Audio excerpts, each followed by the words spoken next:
Bonjour à tous, bienvenue et bienvenue aux intéressés par la crise et par ce qui est en train de devenir les permacrises, le nom qu'on a donné à notre conférence table ronde. D'ailleurs, comme toutes les tables rondes, elles sont toujours rectilignes et jamais rondes. C'est assez bizarre, mais ça c'est la nouvelle.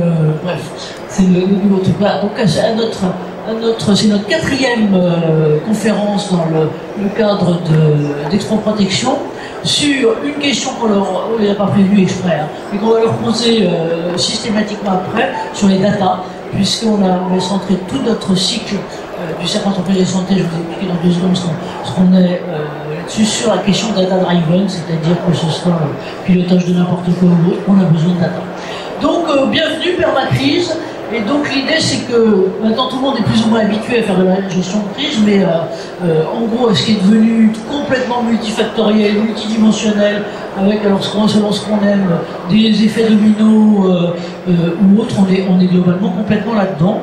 Et donc on a prévu, et je suis là moi, du cercle entreprise et santé, avec mon cher président, je dirais pas qu'il est timide, mais il n'est pas devant, enfin il est au premier rang quand même, donc il s'appelle Jacques Bouvet, moi je m'appelle Anne-Marie Level, donc on organise régulièrement des tables rondes, des choses un peu de gamberge là-dessus, et on a 3 grands gourous, avec une gouroute aujourd'hui sur globalement ces questions, qui sont à la fois des gourous et surtout des praticiens, parce que, j'allais dire pour les raisons diverses, mais qui peuvent être aussi toujours les nôtres, leur univers professionnel propre et confronté à des atteintes, des possibilités diverses. Donc Nathalie Perrin, que je vous présente là, donc c'est bien parce que comme ça vous ne la confondrez pas, nous sommes les deux sur une femme là. Nathalie Perrin est je savais pas qu'on s'est connus en barboteuse, enfin toi t'étais en barboteuse, mais ça fait très très longtemps, et donc elle est dans ses activités, j'allais dire, de cornade, de sécurité, HSE et autres depuis un petit moment. Tu as itinéré notamment aussi dans le sud, donc je crois que tu étais à Marseille, c'est ça, à RTE, et donc vous savez qu'à RTE c'est l'un des maillons essentiels de l'acheminement de quelque chose qui nous peut nous nourrir tous les jours, et on crie beaucoup quand on n'a pas, et qui est l'électricité, j'allais dire, en gros c'est la phase intermédiaire, donc qui quelquefois est black ou grise, pas perçue par les gens, mais essentielle entre la production et la connexion, j'allais dire, à nos foyers divers. Donc merci à Nathalie d'être là. On continue Jacques, et merci Jacques en plus ça. Donc là aussi, nous on s'est connus, je ne dirais pas combien de temps, mais je me souviens, tu vois, du premier contact, c'était devant l'ascenseur de la FNOR, où Jacques était secrétaire général de la FNOR, ensuite il était directeur général du SEN, en plein de la normalisation. Et ce qui est marrant, si je peux me permettre, c'est que tu as beau avoir un cursus de normalisation, il est un peu normaux et atypique d'expérience, si on peut dire, sur ces sujets. Il est maintenant, depuis un petit moment, expert des questions, et notamment des risques nucléaires du OCC. De ce côté-là, c'est parmi les risques les plus durs. Voilà. Et donc, et maintenant il est président de l'IMDR. Donc l'IMDR, c'est un organisme, vous expliquera sans doute mieux que le fait, ce que c'est un organisme qui est l'Institut de management des risques, avec tout un tas de chercheurs tout à fait prononcés. On est très admiratifs sur ces questions de risque, et avec un événement, je ne sais plus s'il est annuel ou bisannuel, tous les 2 ans, je ne sais plus, qui est un congrès Lambda-Bu. Et donc moi j'ai toujours été très très frimé par la préparation du congrès Lambda-Bu, je sais que tu diriges là maintenant. Et puis on a alors autre activité, mais là encore en plus, je dirais, très très sensible, qui finalement n'est pas très connue. Moi je me rends compte que même si je connais le général Emmanuel Cavou, le général c'est SDMIS, donc qui est à la fois départemental, M c'est quoi, métropolitain, d'incendie et de secours du Grand Lyon. Et je dois dire que nous on s'est connus, vous étiez commandant à l'époque, et vous veniez d'être, il arrivait juste dans les Alpes de Haute-Provence au moment du crash de la Germanwings. Donc là, en matière de crise, c'était quand même pas mal. Et donc on s'est connus à cette occasion, et globalement à cette époque. Voilà nos 3 intervenants. Juste pour vous resituer notre truc. Donc, qu'on fait depuis le début, c'est l'avenir du pilotage des risques professionnels.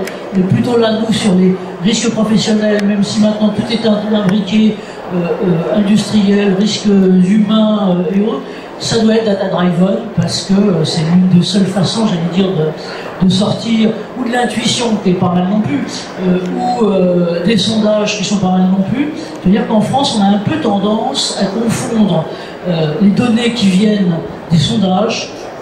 C'est bien, mais il peut y avoir des biais d'échantillonnage, des biais de questionnement. Alors moi, comme c'était un peu mon métier il y a quelques années, je tombe de temps en temps totalement par terre à regarder à la fois les échantillons et la façon de poser des questions du genre est-ce que vous préférez être pauvre, riche et bien portant ou pauvre et malade. J'exagère à peine, c'est quelquefois comme ça. Voilà. Et donc ça c'est notre truc, et donc là-dedans, pardon, je me penche vers toi, est-ce que c'est un peu là, c'est ça. Nous voilà là, on va reprendre, oui, donc juste et pardon, 2 mots sur qui on est. Donc moi j'ai fondé avec mon cher président il y a un certain temps le Cercle d'entreprise et santé. C'est vrai qu'il y a 2 vocations, une vocation de think tank, comme on dit dans les familles, de cercle de réflexion, et donc là on est une quinzaine d'entreprises et le service de santé d'entreprise de santé au travail et d'autres à réfléchir, j'allais dire, tous les mois avec une grande voix sur ce que sont les enjeux de demain de la relation au travail et puis une partie plus double tank et qui est plutôt du côté de, j'allais dire, de la pédagogie, de la diffusion, et donc c'est ce qu'on appelle notre action de rayonnement réseau sur qu'on monte, soit dans le cadre de ce type d'enceinte sur la protection et la prévention. Et on a mis en place, je veux dire qu'aujourd'hui c'en a aussi une fleur de ça, c'est ce qu'on appelle les UX forums. UX, c'est qu'on se place systématiquement en logique d'utilisateur. C'est-à-dire que les experts, et c'est très très bien, mais les gens qui sont sur le terrain et la façon dont ils montent leurs expériences, notamment d'innovation, c'est encore mieux. Et pourquoi forum? C'est là aussi, c'est qu'il n'y a pas une science infuse, mais il y a plutôt plusieurs types d'optiques qui peuvent s'enrichir et s'enrichir mutuellement. Voilà en gros qui on est. 2 minutes sur nos grandes options et nos grandes lignes, encore une fois, pour la prévention. D'abord, ce qu'on a constaté, ce pourquoi on a monté ce cercle, c'est que depuis longtemps, ce qui n'était pas le cas, je dirais, à une époque où on était encore beaucoup en culture industrielle. C'est-à-dire que vous aviez des chefs d'entreprise qui étaient beaucoup centrés, et c'était bien, sur les questions de sécurité, mais finalement pas forcément trop sur les questions de santé et de santé des personnes ou de santé des collectifs. Et on avait aussi, alors là c'était à la fois une génération puis une façon de faire en France, où il y avait d'un côté la santé, j'allais dire familiale, normale, que vous aviez avec tout un chacun, avec notre santé, avec notre médecin de ville, la santé hospitalière, donc d'ailleurs certains types de données, et puis vous avez la santé au travail qui était très très réglementée en fonction justement des risques professionnels et autres. Or, ce dont on s'est aperçu, c'est que les gens, ils n'ont plus envie de ça, ils n'en ont plus, mais que c'est plutôt une approche santé de base. Voilà, en gros, les 3 trucs. L'autre chose aussi qu'on avait vu, il y a eu un gros basculement du secondaire de l'industriel vers le métier essentiellement tertiaire, mais il n'y a pas que ça. Maintenant, par exemple, le télétravail est en train de transformer complètement la relation au travail. Et aussi la grosse difficulté, je dirais le grand défi que tout le monde peut-être n'a pas perçu, je veux dire du côté des employeurs, c'est que certes, il faut faire de la performance, performance économique, technique et autres, mais les questions d'intérêt général et notamment de santé publique, alors là tout le monde est tombé dedans, et dans le lien des 2 problématiques avec le Covid, ça c'était là, est aussi là. Donc comment est-ce qu'on prend tout ça en compte, et avec encore bien sûr l'innovation. Je vous dis très vite les précédents, parce que si ça vous intéresse, on aura le replay mardi prochain, toujours sur notre question data driven, quelque chose sur ce qui est vraiment l'avenir. Alors là aussi je suis obsessionnel, c'est les data synthétiques. C'est-à-dire qu'en gros, sur les questions de risque, et particulièrement quand les entreprises sont en jeu, il y a 2 grands freins. C'est l'un de Buridan, c'est l'un de l'autre. C'est à la fois on a un énorme besoin de données, et en même temps il y a une énorme peur que ces données, non seulement les données personnelles de tout un chacun, soient divulguées et autres, mais en même temps que ces données puissent, et là c'est le péché majeur avec la judiciarisation qui monte, qu'ils puissent être remontés en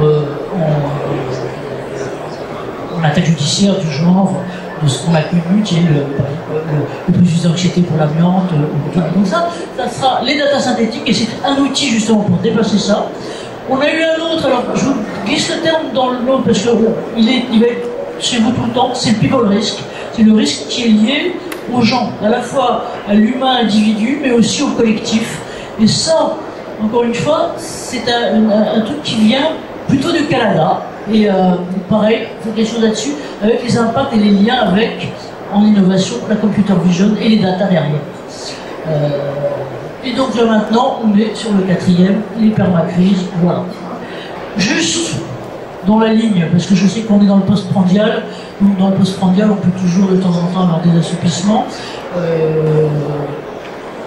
L'objectif, c'est qu'on est tout un chacun dans enfin, dans toutes les boîtes d'ailleurs, et tous les acteurs publics ou privés, dans un monde qui est de plus en plus tourbillonnaire avec des impacts, des impulsions et des facteurs.